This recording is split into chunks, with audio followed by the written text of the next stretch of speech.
very, very warm welcome to you all, and a particularly warm welcome to Julia Webb. I'm thrilled that she's our guest this evening. Julia is, of course, a poet. She's a writer, artist, poetry tutor, and editor based in Norwich.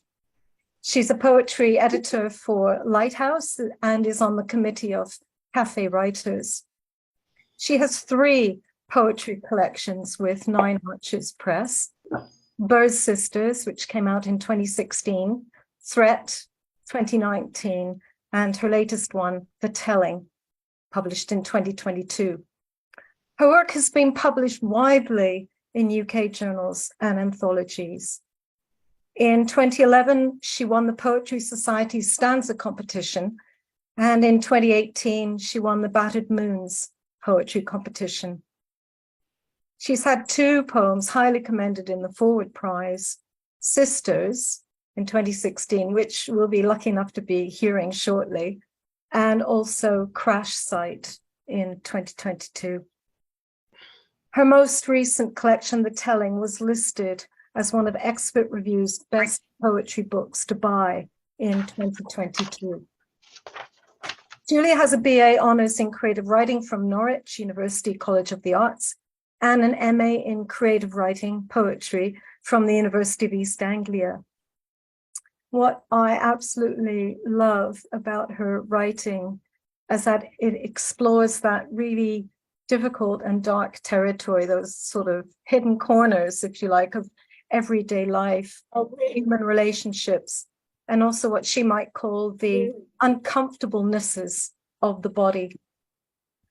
She has a fascination for the surreal and likes to experiment and play.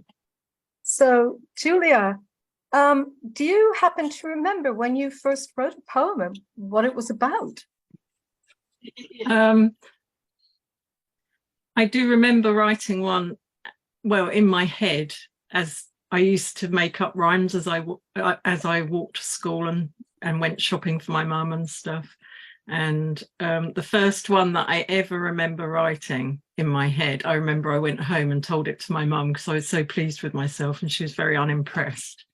And they were always like really silly. And it was something like, I'm a ghost, foldy roast, and I'll eat you like baked beans on toast. And I thought, I was just like brilliant. But Yeah, absolutely. Well, I was about 8, I think. So that's a good beginning. But when could you say that you first had a sense of yourself as a poet, or that you felt you could call yourself a poet? When did that happen? I don't know that I do feel like a poet, or even now. Actually, sometimes I do. I think I always wrote poetry. I started writing poetry as a teenager, and I wrote terrible angsty poetry through my teens and 20s. And then I only started writing really seriously when I was probably about 40. But up until then, I did a creative writing degree. I've been on a couple of little day workshops with Helen Ivory, I think. But I thought I was going to do this creative writing degree. It was creative writing with an art element. And I thought I was going to be a short story writer because I'd written a lot of short stories in my 20s. I wrote a whole collection that got rejected. And but actually I just fell in love with poetry, and then I ended up doing the MA and everything. So yeah, probably in my 40s, I would say. Well, can I just say that we all benefit from that decision of yours, maybe to turn to poetry and take it seriously when you did. Interesting that you said that your mother hadn't been so impressed with a poem that you recited to her. But in fact, what I noticed was that your first collection, Bird Sisters, is in fact dedicated to your mother. And I think you use the words, have them here. Yes, dedicated to your mother. You say, who encouraged me to keep writing. So at some point you must have been doing something that impressed her. Yeah, she was very encouraging to me as an adult when I started writing seriously. Yeah, she was encouraging. Unfortunately, she died before my first book came out, which is a real shame. That's My quite. mum was a creative force. She was always doing something creative all through she was firstly a seamstress and a dressmaker and specialized in invisible mending and making clothes, but she Wow. also made all kinds of handicrafts. And yeah. Wow, that's interesting. Those bits and pieces that were around you in childhood. I mean, what I love too about this first collection, can everyone see that? Bird Sisters. This is a collage that you did yourself, Julia. It So is, yeah. that sort of picking up bits and pieces and collaging, etc. Maybe that was also part of your childhood. Were there lots of books around you in your childhood? Surprising, because I grew up in a council house. We were very working class, but we did have quite a few books in the house. My mum belonged to one of those book clubs that, used to use I think it was called the Book Club Association or something, and you get special editions that had this BCA logo on it.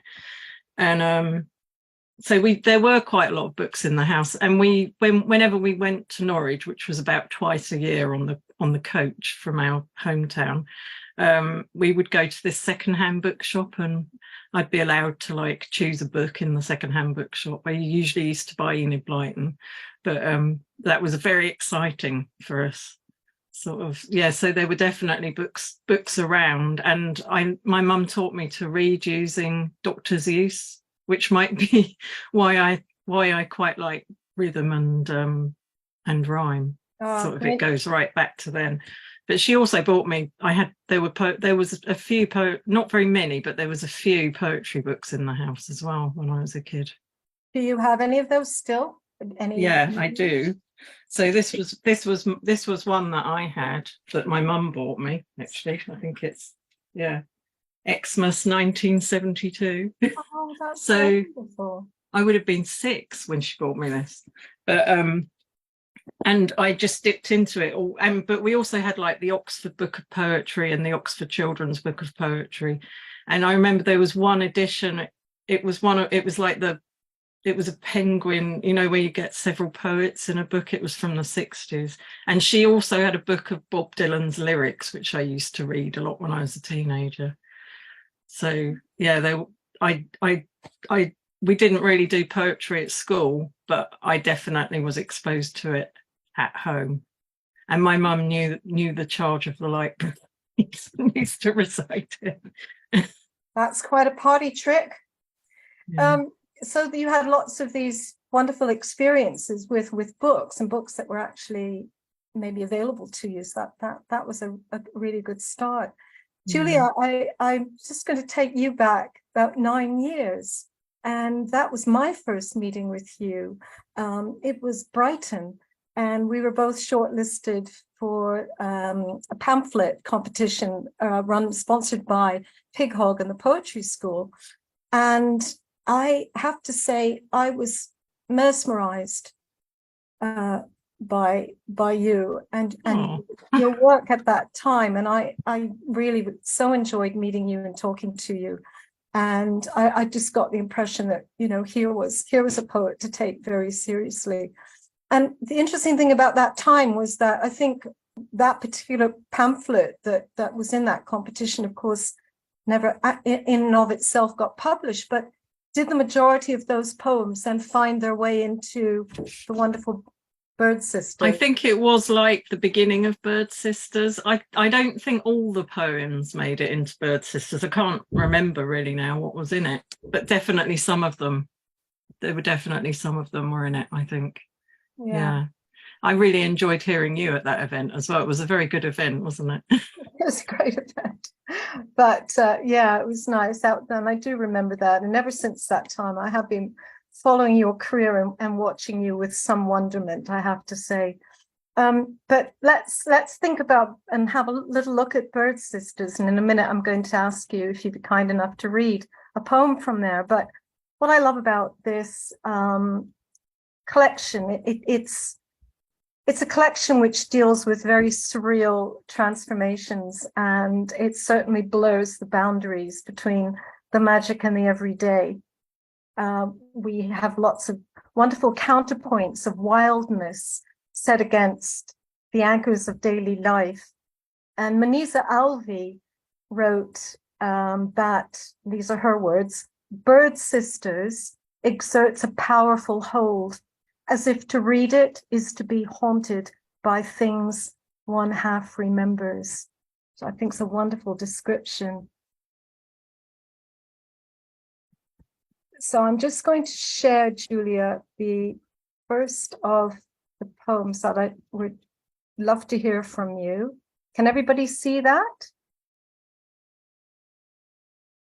Can you see it? Is that showing on screen? No. Okay, let me have another go.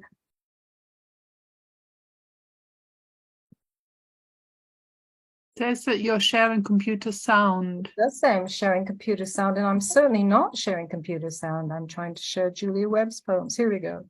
This should work now. Right. There we go. Okay. So I'm not going to read. This is just an extract. The poem is a bit longer than this, but I took some out because it was quite long. Sisters. 1. This sister is the bones of the outfit. She is the stuff that keeps the body up. She is dem bones, dem bones. She is calcified connective tissue. She is femur, tibia, ulna, ribs. 2. This sister is the perfect scrunch of English rose, all delicate petal curl, subtle pinks. She opens her smile up to the sun. This sister is a fuzzy stamen with a dust of pollen. She is the heady waft of perfume, begging you to bring your face down to her, to bring your face right down. 4. This sister reads Nietzsche. Her hair is twisted into bunches like tiny horns. She makes abstract art with fur and feathers. She likes to collect things from gutters and pavements, and her eyes have that sparkle you were scared of as a kid. 5. This sister is the bee, and we are the nectar. She is drawing us in with her persistent buzzing, her talk of the hive mind, her tremble dance.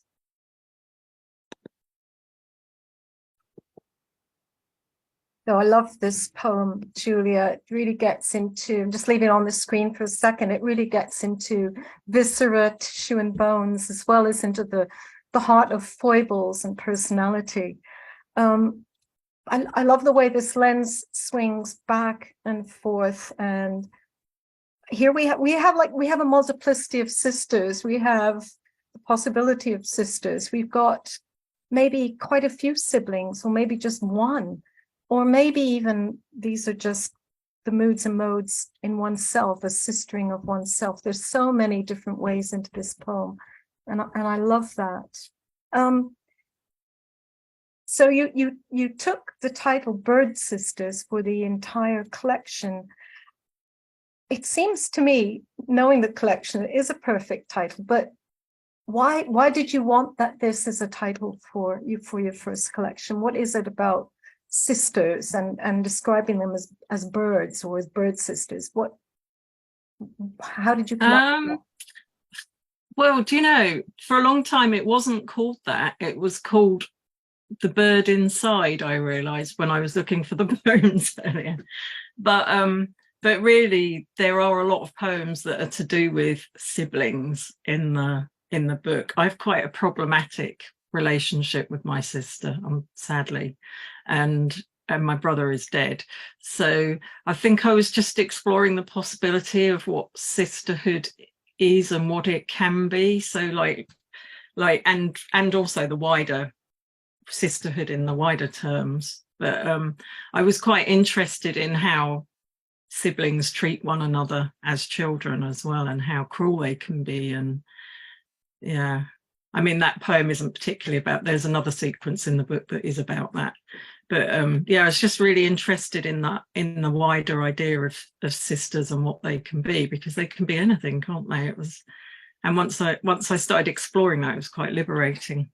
Yes, and I think that's right. And I love the way that the poems leap into many aspects of describing things like as birds or as animals, or, you know, there's myth and magic in these poems.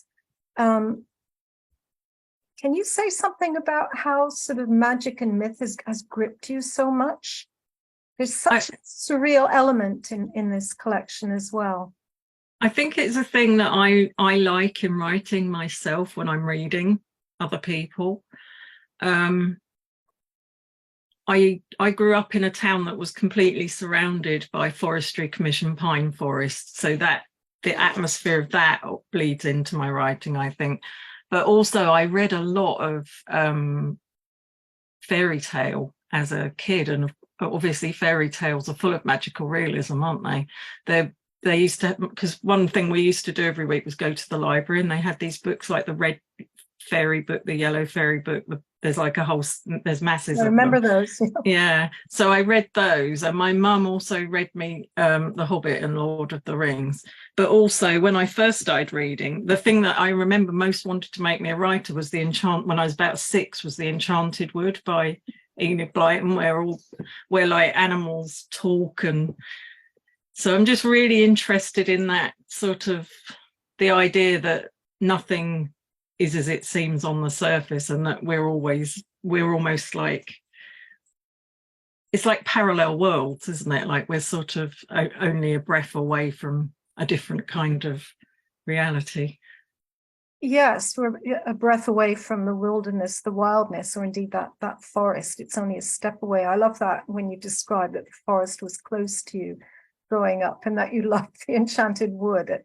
I think you can see that certainly in this collection and in other of your poems as well. It's a sort of rich inner landscape, outer landscape, but they get mixed up, and I love the way you interweave that. I think it's so strong and powerful.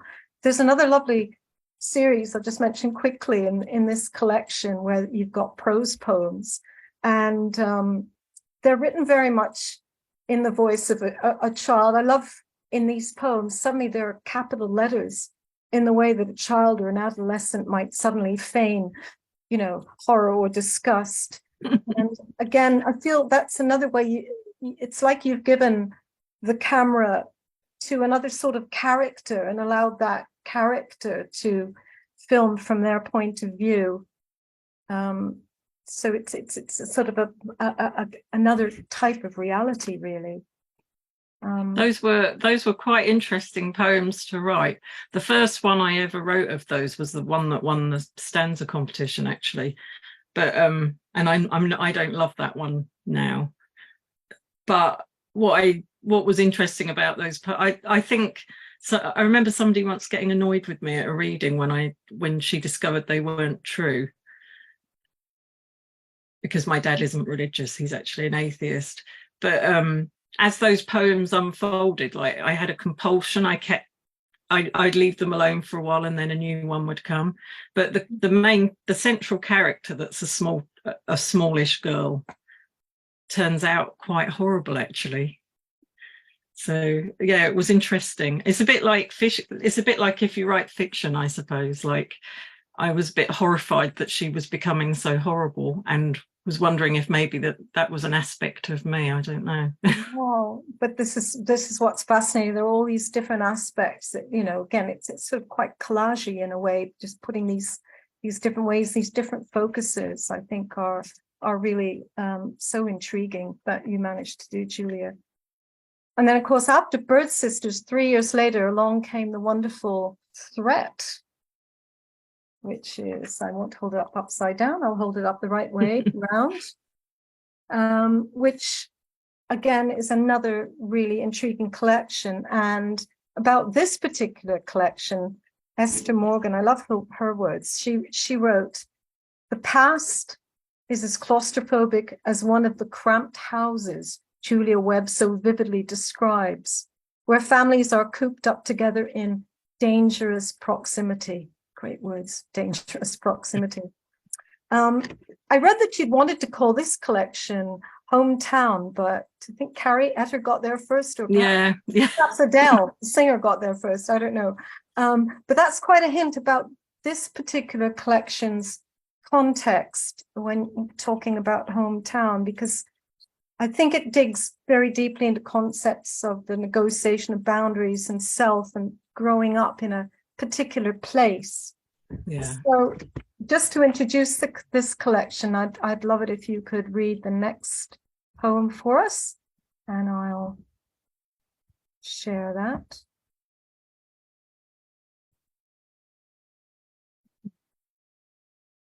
This poem is after a poem by Jen Hadfield called 90 Place, from her collection 90 Place. But her poem is really about nature, and as you'll see, mine isn't.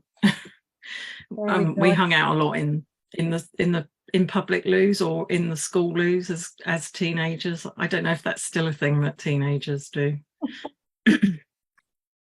Bus station toilets. Meet me at hideout, hidey hole, hidden, our own little kingdom. Meet me with a marker pen, half a pack of players, roll-on cherry lip gloss in a flowery glass bottle. Meet me in the cubicle with his initials inside an arrowed heart. We'll ask the walls about Mary and why she is a whore. Meet me at our secret place, behind the bus station, opposite the courthouse door for boys on probation. Meet me at damp cement, Isle, Jay's fluid. Meet me by the cracked sink and the broken soap dispenser. Meet me at Tears Fall, Rain Shelter, Conference Room. Meet me there as soon as you can and tell no one where you're going.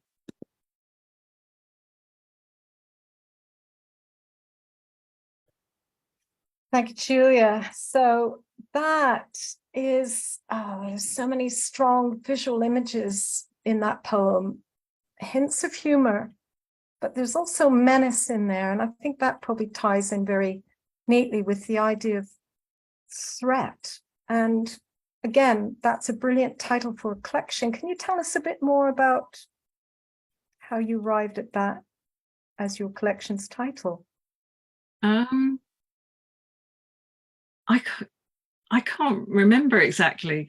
Somebody may have suggested it to me, I think. But it once it came, it just seemed like a real. I know there was actually a poem in the collection called Threat, and that poem got taken out, but we kept the title because it wasn't strong, and it wasn't a strong enough poem to be the title poem.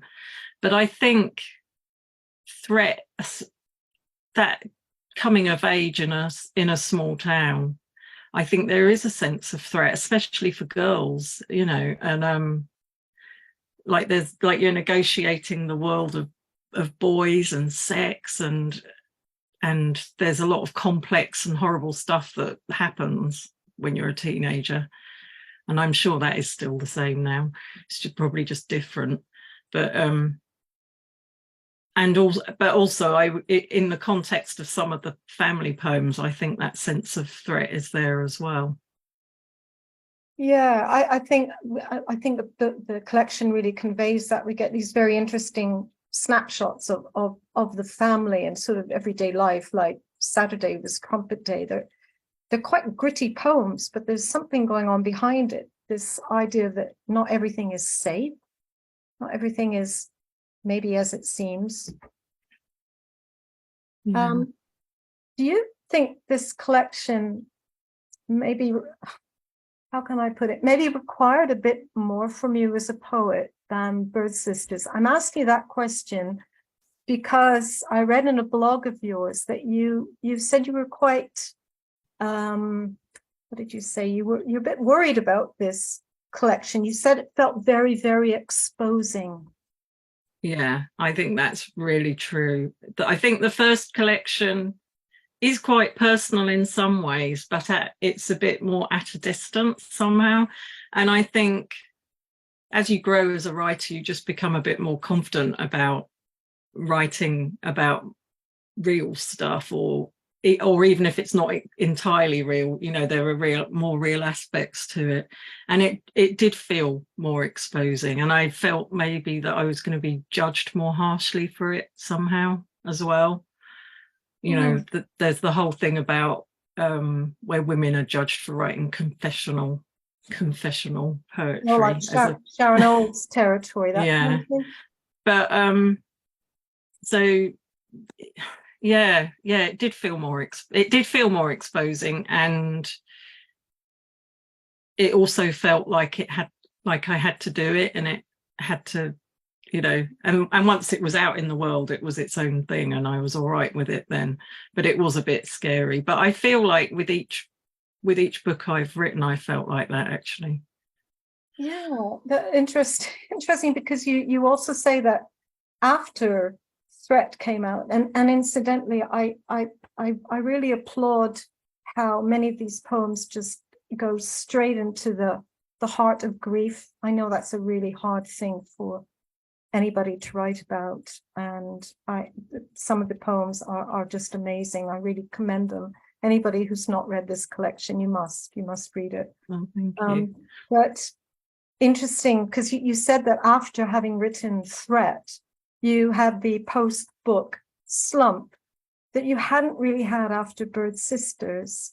And was that to do with this feeling that maybe you'd put too much out there, or was that it that made it a bit more difficult to pick up? I think maybe a little bit, but I think the post-book slump is a thing. I've since seen quite a few of my friends go through it as well. I think the thing with Bird Sisters was it was so long in the making that maybe I was already writing the next one by the time that one came. It took 10 years, I think, from when I first started writing to having the book, which I don't regret. I remember Martin Figura once saying that he regretted his first collection, Ahem, and that you shouldn't put your, you know, and I'm glad I didn't have one sooner, because some of the poems I would have put in it, I would be a bit embarrassed by now, I think. So, but I've forgotten what I was saying. No, that's so interesting, because I was going to follow on from that and say, so coming up to your third collection, The Telling, were you then writing poems that you felt very much were going to be focused in one collection? You had a feeling of what that was going to be, or were you just writing poems? And presumably that was also the time when there was lockdown happening as well, I guess, when you were... Yeah, I think, yes, it was interesting, actually. I think I tend not to, although I am kind of working on a bit of a project at the moment, but I tend to just write, and then when I've been writing for a couple of years, then I'll print everything out and look at it and see what the themes and interests are, and then if I think they're a collection, I then write into it a bit more, into some of those themes, to, you know, to make more poems that fit the themes, if that makes sense. Oh, that does. So it's not like I set out thinking, oh yes, I think I'm going to write about this. I tend to just go where the writing takes me. Yeah, that's much more a sense of discovery, isn't it? Much more satisfying.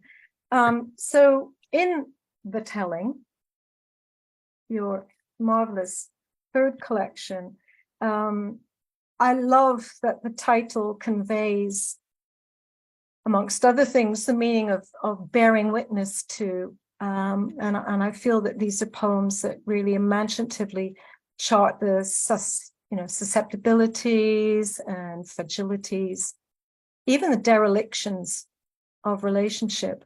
But with a tiny, you know, there's an interesting difference in this collection. Pascal Petit talks about in this collection a restless and playful vision, but also one that illuminates moments of reprieve and redemption, which I'd like to talk to you about in a second. But let's hear a poem then from the telling, and I'll just get it up on the share screen.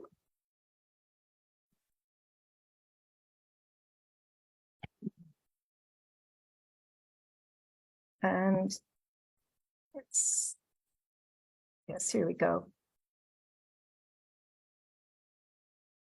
My father says he has forgotten how to make a storm. And though lightning still crackles from his fingertips, he doesn't know how to throw it anymore. And he has become so used to the thunder in his head that now he hardly hears it. He just turns up his hearing aid or switches the radio on. The news is always bad these days, he tells me, as if it wasn't always so. I don't think I was ever able to make lightning. Though I carry my own thunder, it rumbles around inside me, threatening to spill out. My father's newest house is a house of calm, though he is still the god of rain clouds. In our old house, all those years ago, he and our mother crashed against each other and made the most tremendous noise. Oh, this is such a powerful poem, Julia, about a parent's changing nature across time, and the narrator, the eye of the poem, also having realizations. I think this collection for me is one that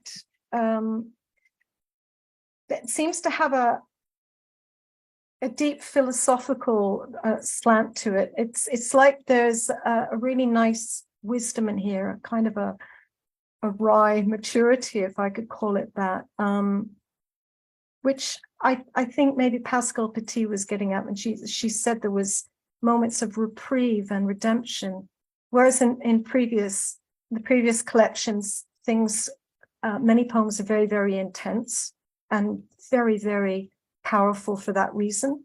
But here, I don't know, do you think it's because you're a poet with some experience now in this third collection of yours, that there seems to be a way of just taking a step back a little bit and seeing things with I think probably experience as a poet has something to do with it, and maybe a confidence that comes with that about, I think I used to be a bit scared of humor, and that's something that just I don't try and write humorous poems, but they sometimes come out like that.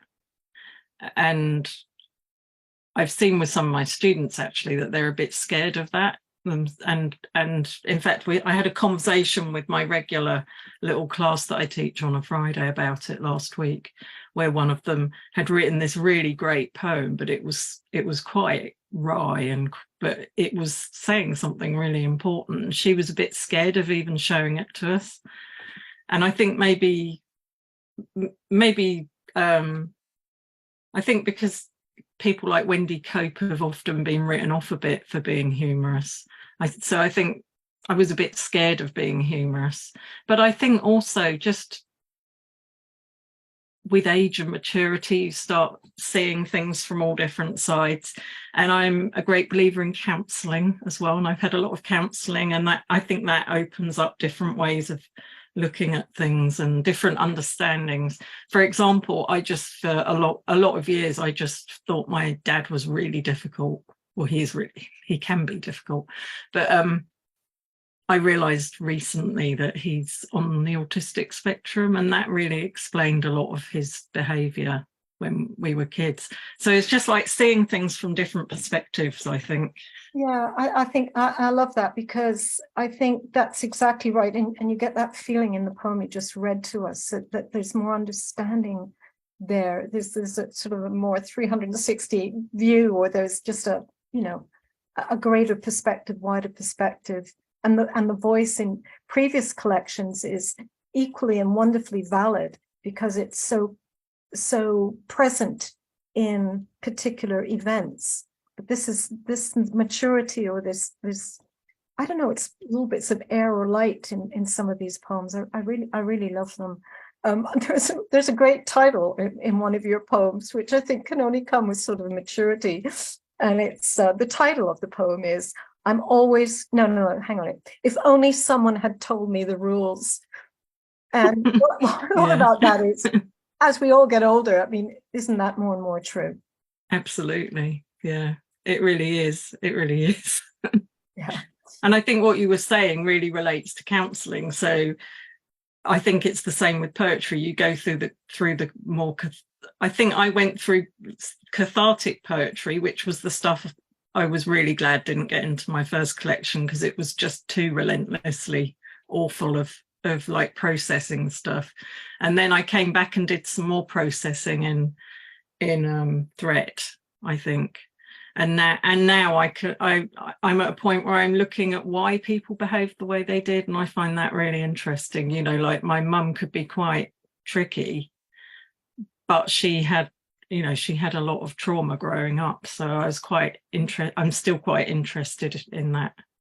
Yeah, there's great, again, I think there's this tenderness that comes in some of these poems, and I'm thinking too, to talk about your mother, the mother, and that final poem in the collection called Remaking Mother.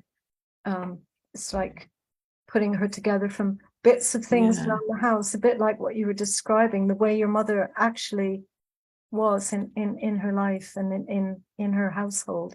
So it's also love is complex, isn't it? And even if people are difficult, you still love them often. Yeah, that's yeah. And that's exactly what comes across in these poems. So Julia, I just want to ask you, just before I begin to ask you, I'm hoping that people have maybe got one or two questions for you. If they could put them up in the chat, that'd be great. And then Leslie will be reading those out in a minute. But before we get there, Julia, I just want to ask you a few questions about you as the poet, as the writing poet. And what kind of gestation period do your poems have? Can you write something and think, wow, that's done? I think it's rare that happens. It can happen occasionally. Sometimes I write something and I think it's done. And then I'll come back to it a couple of months later and be, no, that definitely isn't done.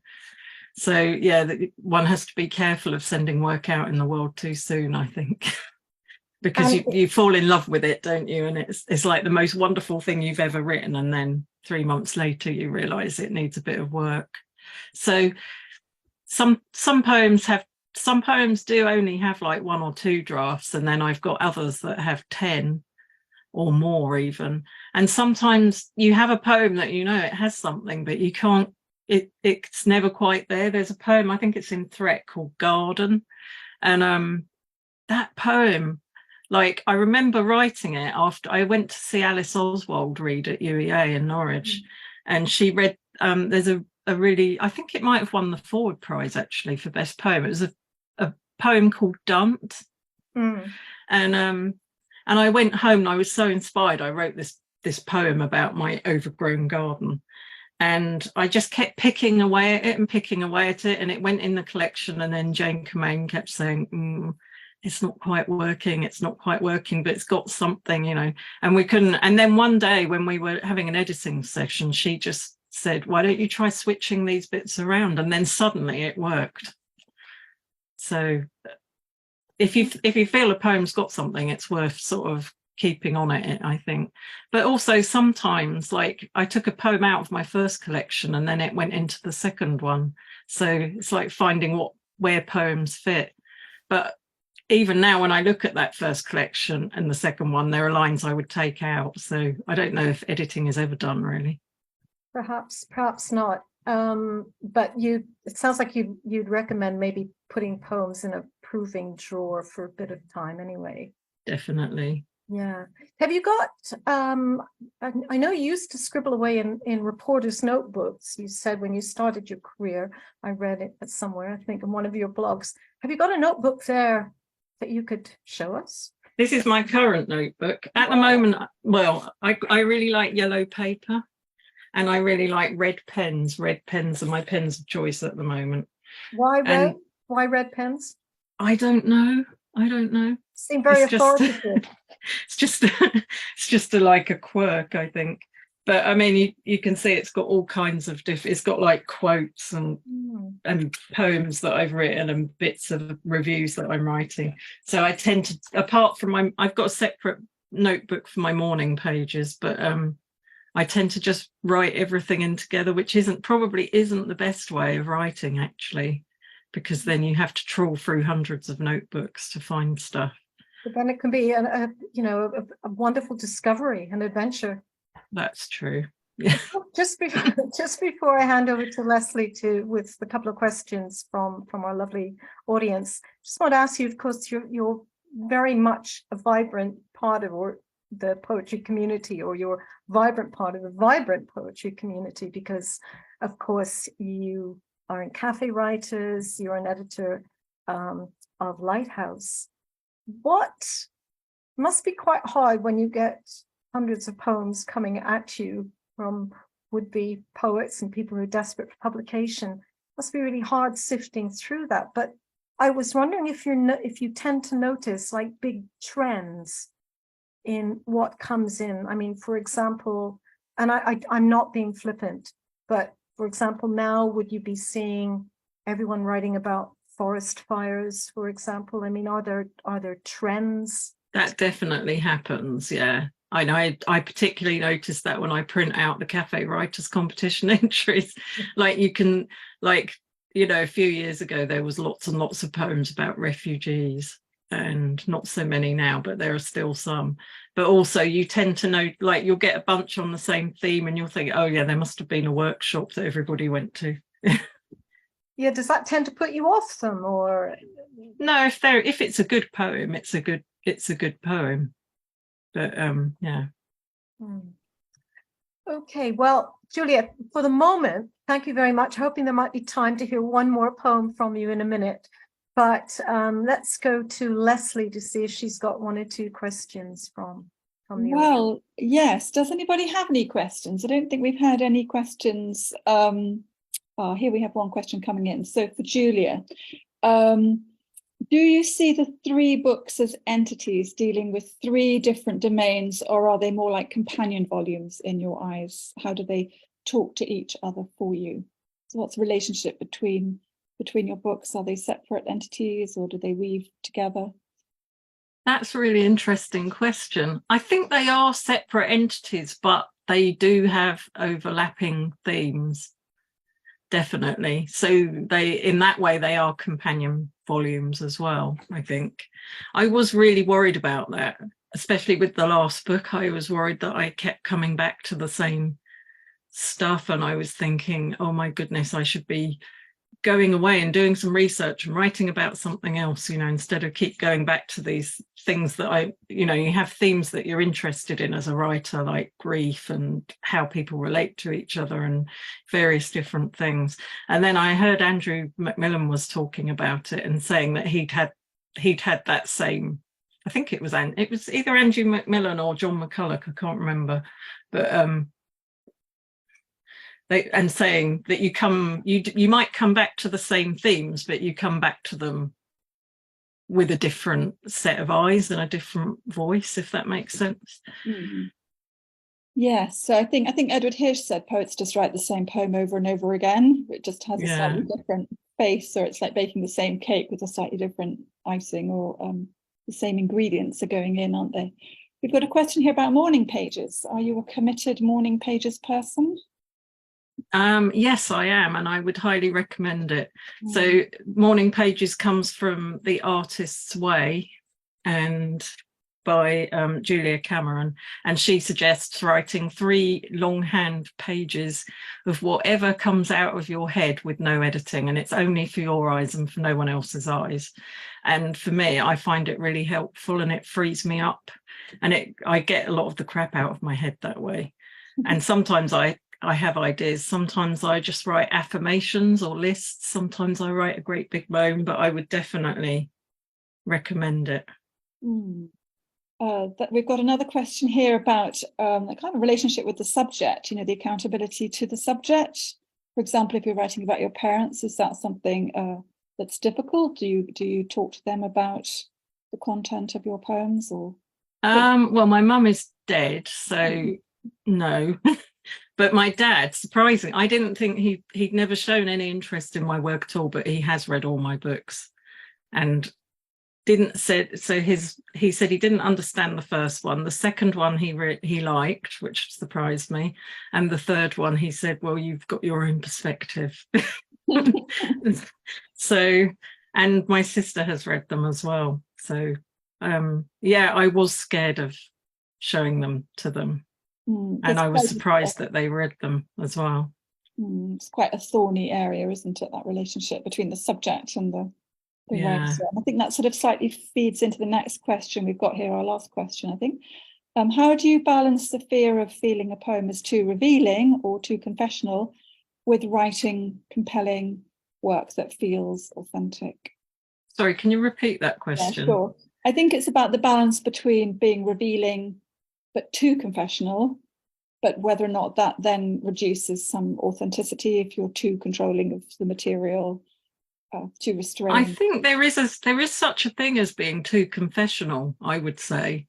And I think when I was doing the MA, I remember, I think it was George Surtees said some of my poems were relentlessly confessional and or relentlessly personal. And I think what he meant was that they were just a bit hard to read, you know, like if you read about abuse or something. I think there's a case to be made for less is more sometimes, that you don't have to go into graphic detail about everything.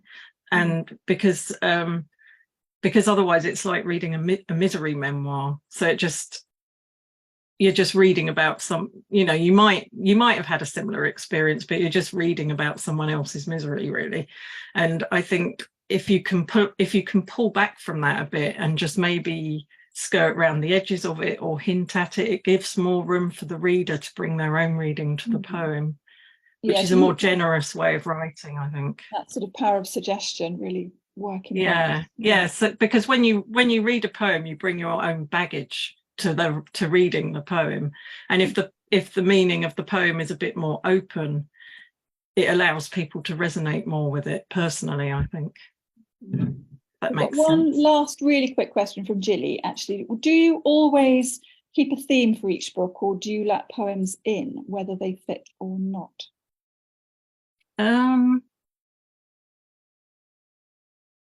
I think I do let poems in, but there have been some that haven't fitted. I've got quite a long sequence that hasn't fitted with any of the collections. So not all of them. I don't let all of them in. Some of them just really don't fit with a particular collection.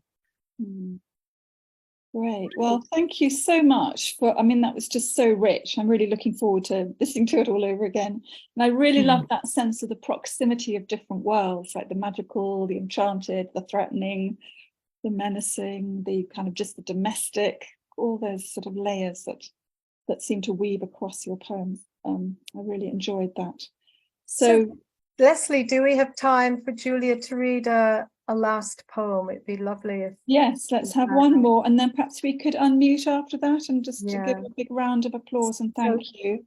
That's right. So just before Julia reads this last poem, Julia, I want to thank you so much, not just for the interview now, but for these fabulous collections, which I find inspiring.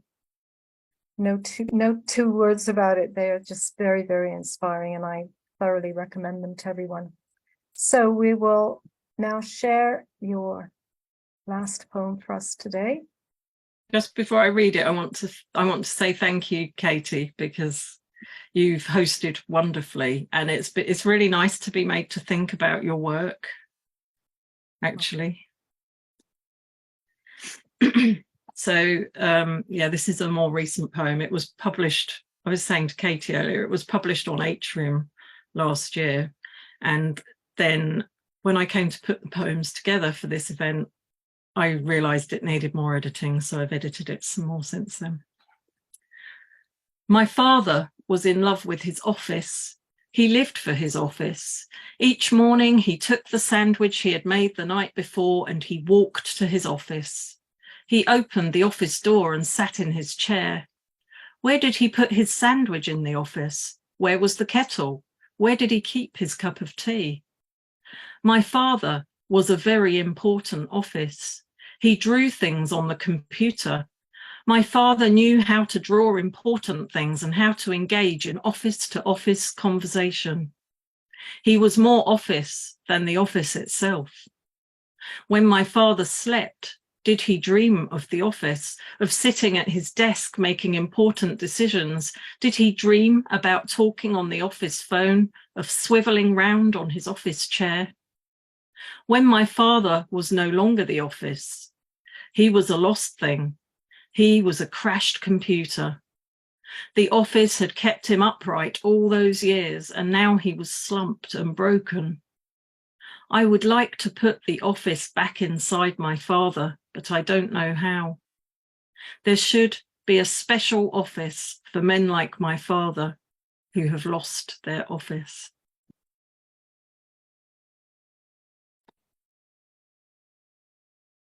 Thank you so much, Julia Webb.